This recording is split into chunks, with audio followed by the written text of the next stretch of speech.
Thank you, Marcy, for that introduction, fellow Toastmasters. And if there are some guests, wow, welcome. Welcome to Toastmasters. And Emily, I don't know, you made my job tough tonight. You already got these people motivated. I can see that with a great officer's introduction. And this crew has already got all the sails up and flapping and in full speed. So it's going to be a challenging assignment tonight, but I can see that we empower each other. We empower each other. And let's talk about that. So what gets you excited? Think a second. What gets you to leap off the ground and throw your hands in the air and just come down and get excited? Is it a birthday? Well, I got one this month. I'll be turning 75. Is it a promotion on the job? Is it winning a speech contest? Or is it passing a class that you've been training hard for? Is it mentoring others to success and see them reaching their goals and you were part of that? Is it your wedding or is it your divorce? Oh, I didn't mean to go there. Anyway, what gets you motivated? So I want to share a little bit about my life here. And I hope that there's things that you can glean from this. And I'll be asking for examples from you that you might associate. So to share a little bit of a background with me, I want to tell you about some of my victories that have caused me to be motivated my whole life, that continues even at this age to serve Toastmasters. And so professionally, I was a firefighter for 35 years. I worked for CAL FIRE, which is the state organization that mainly fights wildland fires, but we're an all-purpose fire department, disasters, all other types of situations, floods, and so forth.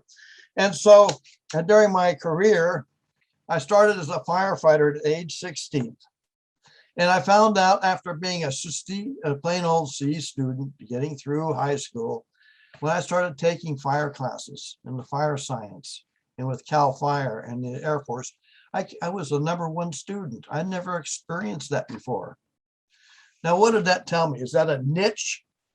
Or is it something that was motivating me to enjoy what I was learning because it was something I wanted to do? That's getting to know yourself, isn't it not? To find that niche. How many have a job today that they just look forward to going to?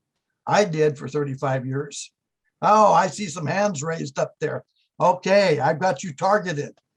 And so when you can't wait to get to your job, it makes your life amplify itself, not only for yourself, but because you're walking the talk, everybody around you finds that it's a contagious thing to be motivated just by your actions. They see what you do every day. They see the smile. They see the energy. They see the extra effort at what you're doing. Now, when I was working as a young fire captain, all my peers were teasing me. You're always volunteering. They're always doing that. Well, let's see what happened when you volunteered. I started the San Benito County Volunteer Fire Department and surprised them at their graduation with a fire engine. When I was a battalion chief, I started again another volunteer fire company in Arroyo Seco in Monterey County and surprised them with a fire engine and a patrol pumper truck. They had their toys handed to them, you want to say, the tools that their job, but it went deeper than that. It was the full training, the hours of training that I spent with these people, mentoring them, answering their questions, and walking the example and being excited what I'm doing. Many of those people that you train or that you mentor, they say, wow, they see that you know a lot. You have knowledge that you're going to share with them. But more importantly, they come and ask, did that person really care about what they're doing? And that's part of what motivation is. Are you really caring when you're working with others or showing that you are going to the next level in the goals? When I promoted to assistant fire chief, I took over the Riverside County's disaster management. Here we had a disaster program that had a beautiful plan. It was a phone book with a nuclear war scenario. Can you imagine how you felt walking into that responsibility with such a plan in modern days? And you had 20 city contracts to do the same. And after making some personnel changes, sending him the training, within 5 years, we were motivated in that county, and we were rated #1 by FEMA, so #1 county for disaster management in the state of California. Now, somebody had to get the energy flowing with new employees that have never done that before, and they train. What kept the vision alive? It was the vision of sharing that we are not going to be the laughing stock any longer in California. We are going to be a team that's recognized, and we're going to do our best. We're not competing, but we're going to do the job that's required and do it better than we can think we could do.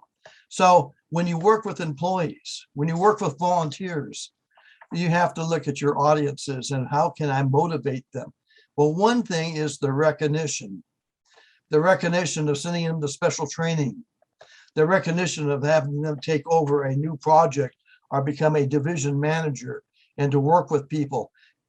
Let them not only know that the reward is what they're doing, but they have the support of their supervisor. They have the delegation.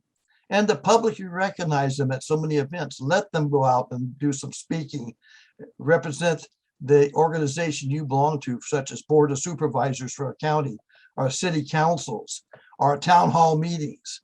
And you look at those things. And so as people take on more responsibilities, what does that remind you of? Well, you just installed a bunch here, didn't you? Didn't you just install some leaders here? And are they ready for the challenge? Yes, they are. I can tell the president all the way through the sergeant at arms. It's not a pecking order. It's not a way to up and down the line. It's a team of leaders. And what are they focused on? Providing a positive and supportive learning environment in which all your members can improve their communication and leadership skills, thus fostering self-confidence and personal growth for everybody. That's what we're focusing on. That's what keeps our members coming back. And in the retention level of our members and clubs is what's in it for them. What can we do to provide them there? And what can they learn to give back? How many of you have stepped up from the club level to the district leadership level? Wow, I see some hands here. I see page 2. I got to check page 2. I see some on page 2. All right, Fred. All right, Emily. Wow, that's awesome. How many have stepped up from the district level to the international level as a regional advisor or international director or even a passing up? Do we have anybody? Wow, Marcy, fantastic. Let me check page 1. I saw some, oh, okay, I saw some other hand. So the opportunities doesn't have the boundaries once you're motivated. And so who provides the recognition to keep us going? Well, the first year I ran for international director, I lost. I worked all year. I campaigned. I made the phone calls. I spent the money. This is back in the 90s. It was different then. And at the convention, it was a narrow loss. And I was just shaken. All that work, all that year. But what did I forget to do? I didn't keep the vision alive that year. I didn't visualize what the goals were. And so when I ran again and I told people that I was going to run again, there was lots of supporters. Yes, do that, Greg. Yes, we're here to do this. We're here behind you. And so when I ran the second year, in the old days, we had the region. At the region election, I won 93% and went on to the international unopposed in my home district at the International Convention in Palm Desert in 1998. And my vision came true. The vision was walking up on that stage at the business meeting, being announced as the international director for Region 2, just being elected. Wow, was that worth jumping up for? When I walked down towards that stage in that aisle, because I was in my home district, I had members, tons of members, cheering me on. What a fantastic way of recognizing and motivating stuff. And you know, that was one of the greatest honors in my life, is to be afforded the opportunity and being elected to lead such a positive organization of people around the world and trying to do the best I could to serve them as a board member International. So that was one of my greatest thrills. But let me translate some other skills that Toastmasters motivation provides me in my real life. One thing that I have a saying for, and I'll share it with you. And if you go to region 2, this is a saying a lot of people know. If I can get it there. And I can't get back. Toastmasters is my mental vitamin. And that is something I started when I was a district director. And when I was the lieutenant governor of education training, which is now a program quality director terminology, I worked with many people and I built relationships with other Toastmasters in leadership positions. And so when it came time to become district director, I had a team. I had a committed team all ready to go. We'd already worked together. We'd already done assignments together. We already put on the first Toastmasters University, TMU, which is now TLI, that world headquarters came over and took elect. We put that together. And so as a district, we were motivating each other as a team. And guess what happened that year? Now, District 12 at that time had only been a district for 6 years. They separated from Founders and became its own district. And we were President's Distinguished #3 internationally. Now, was it my job? Did I make it happen? It took the clubs, it took the members, but it took the motivation through the years of recognition at every opportunity. The member in the club officers, the district officers. I had plaques made up with the district mission or the club mission I presented to people who are doing outstanding job. Just for example, at speech contests or at the district conference, presenting awards all the time. This motivation continued to just build up. And not only we were President Distinguished that year, the following year we were President Distinguished again. So the motivation carried on. So when we have a dream, part of what leadership offers us is the opportunity to really practice this. And so in my thinking here, as I look for one part here, I have to find the definition of leadership is looking ahead, thinking ahead, planning ahead, and then getting folks to move ahead on that vision. Ralph Smedley is a great person who did that.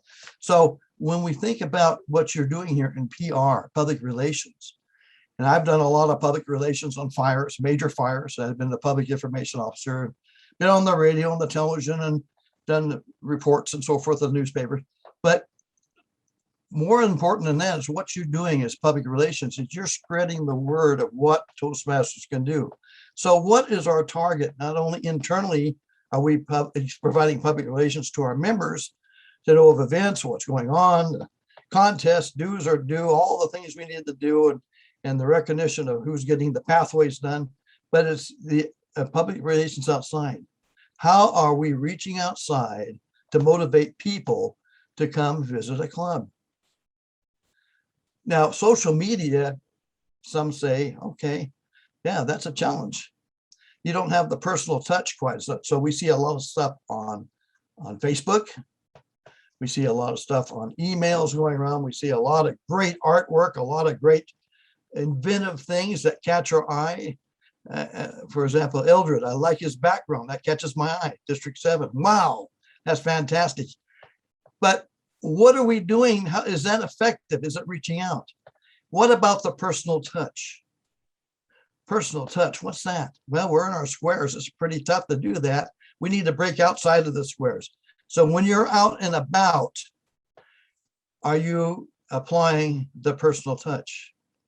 This week, in my travels to the grocery store or to the doctor's office or wherever I've gone, I've asked 8 people to visit my clubs. I've invited them. And the first question, they go, oh, what's Toastmasters?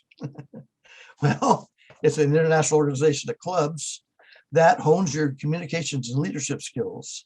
and it provides a positive and supportive environment for you to learn. And you are welcome to visit us. So let's make it easy for us to make it comfortable for them, and let's get them to go there. Can you imagine? And I started a campaign in Southern California. You too can do. You, if I get my, you too can do. So the word "to" is TWO. That means invite at least 2 people a week to come to your club.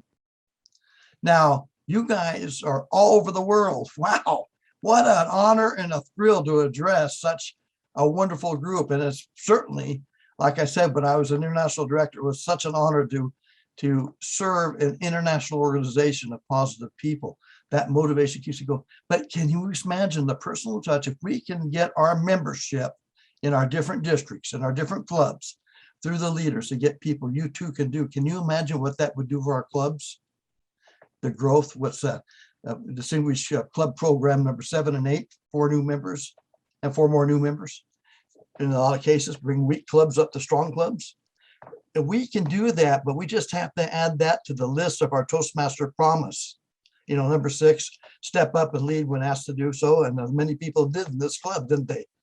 But promise number 8 isn't to invite guests to a meeting and let them see and experience what the Toastmaster program does for them.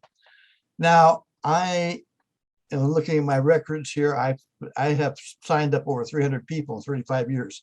That's nothing spectacular. There's a lot of people I know have done better than that. And I've started so many clubs, and I've coached back weak clubs. In fact, I'm in 2 clubs right now that I'm working to go help coach back. What motivates me to waste my time and hammer down when I don't have the time? I don't have time to serve as an officer, to go into a weak club and try to help them rebuild. Not tell them how to do it, but work with them to find their way back, to support them. The reason is because when I see those members get excited about somebody from the outside caring, it is the most rewarding thing in my life, is to know that you're appreciated in your service leadership that you can give as a Toastmaster, completes the well-rounded Toastmaster of giving back and what you got out of it, and helping with weak clubs or getting new members into clubs, serving as an officer, mentoring an area director that's new, mentoring another member. These things return to you to keep the awards that keep you focused on continued motivation and what you're doing. When I took over the Norco firefighting camp, there was a Norco prison next door we got our inmates out of. Now here we got a bunch of inmates. They have to do what you have to do.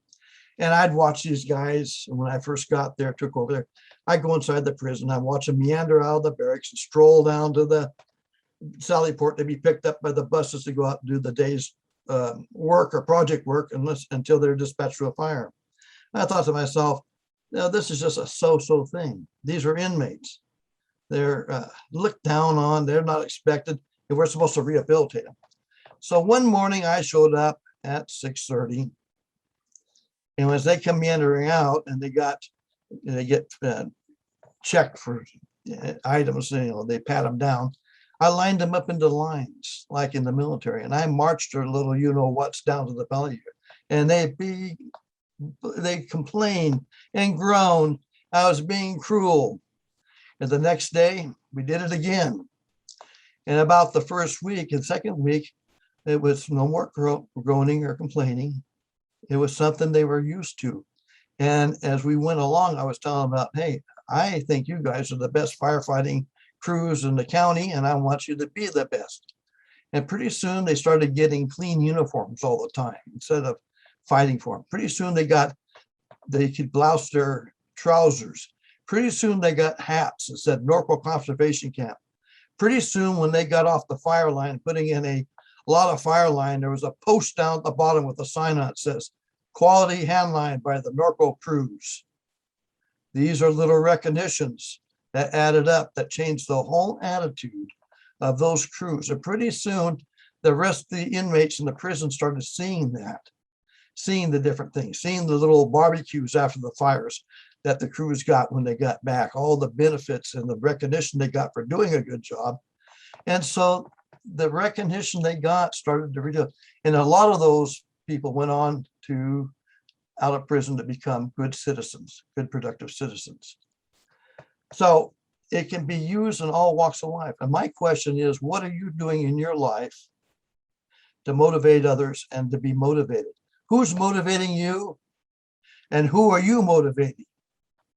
How are you recognizing people, and who's giving you the proper recognition that you deserve? Where is it coming from? Is it coming from the Toastmasters Club? Well, I hope so, because we should know how to do that in our meetings, in the way that we give evaluations and to motivate people in a positive, supportive arena. But outside, in your job, in your family, have we really thought about how we could take those skills of motivation and recognition outside into your life to make this a change for the better? Neil Wilkinson, when he was international president in '93, his theme was people building people. And in the public relations that you share, you are building people. You are the people who are building people. You are the people who can motivate them, and through your public relations skills, recognize them and watch them to continue to grow through their motivation. So I think that when we look at what we're doing, I like the words of Dr. Ralph Smedley, our founder.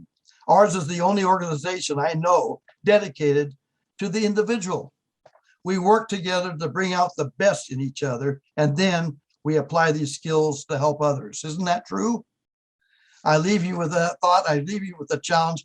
Get motivated and recognize them and make it happen. Madam Toastmaster.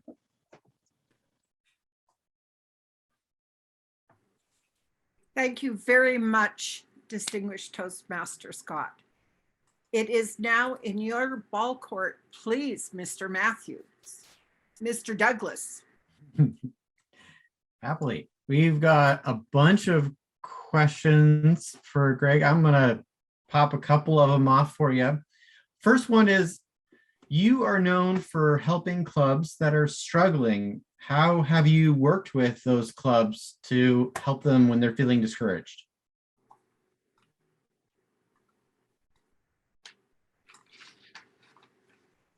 Now that I'm unmuted, I'm sorry about that. I think that's a great question. That's certain stuff. So when we consider being a club coach, I'm stepping into somebody else's home. I'm stepping into your home. Today, I'm a guest, even though I'm a Toastmaster, I'm a guest in your family's home. This Toastmaster Club is a home of Toastmasters. And so I need to respect that, just like I would go into anybody's home. And so what do I look for? Who are the leaders?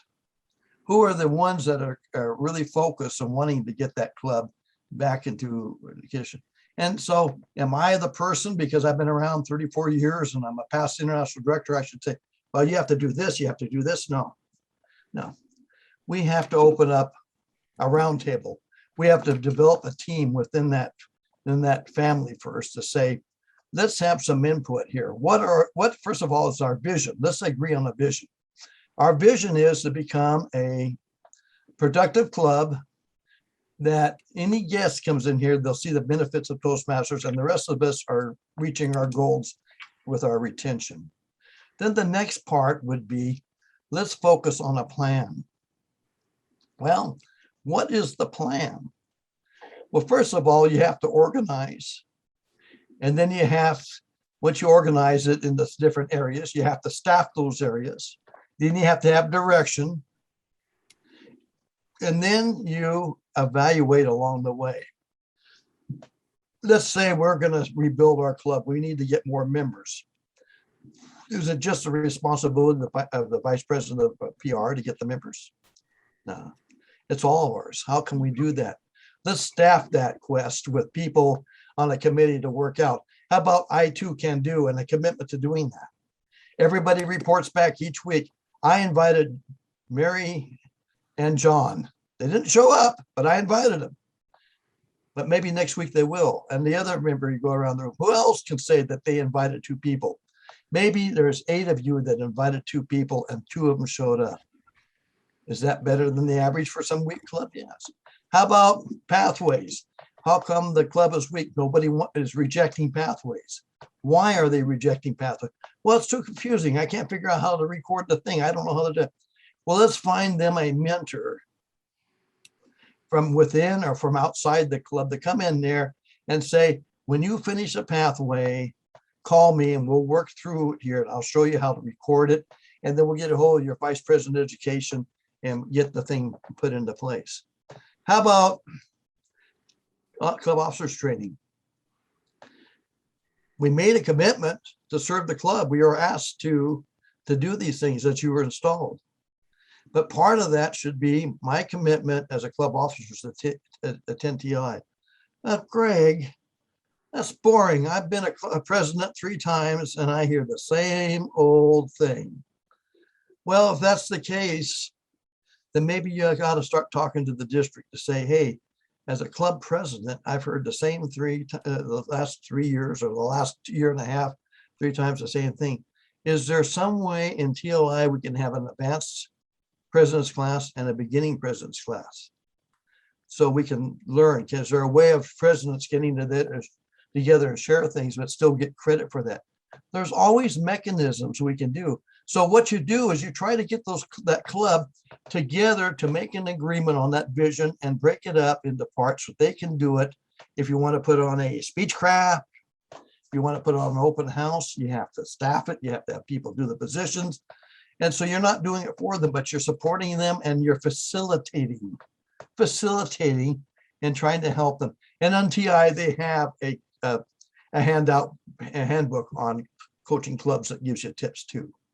So I think that's the best approach, not to come in and take over, but to come in and facilitate. And what did I say? Not your knowledge, but how much you care. Show how much you care about them. Great. Greg, I've got one more question for you. I only have about a minute though, so brief answer. You talked about the fire trucks that you gifted.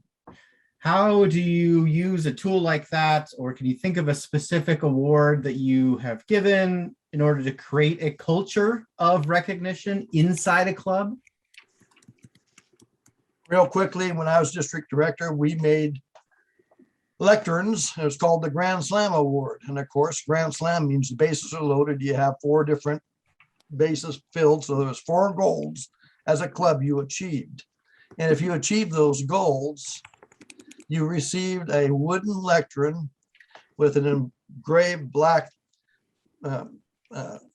plaque on it with the club mission and the club name. And I couldn't make them quick enough. That's awesome. There's a bunch more questions, but I think that's all we have time for right now. So I'm going to pass the meeting back to the Toastmaster, Marcy. Well, Matthew, thank you for inviting me. I just wanted to, I will put my email in in the chat. If you had questions I couldn't answer, please email me and I'll do my best to give you the best answer that I know of. And it's been an honor to be here before you this evening. Thank you so much, Greg.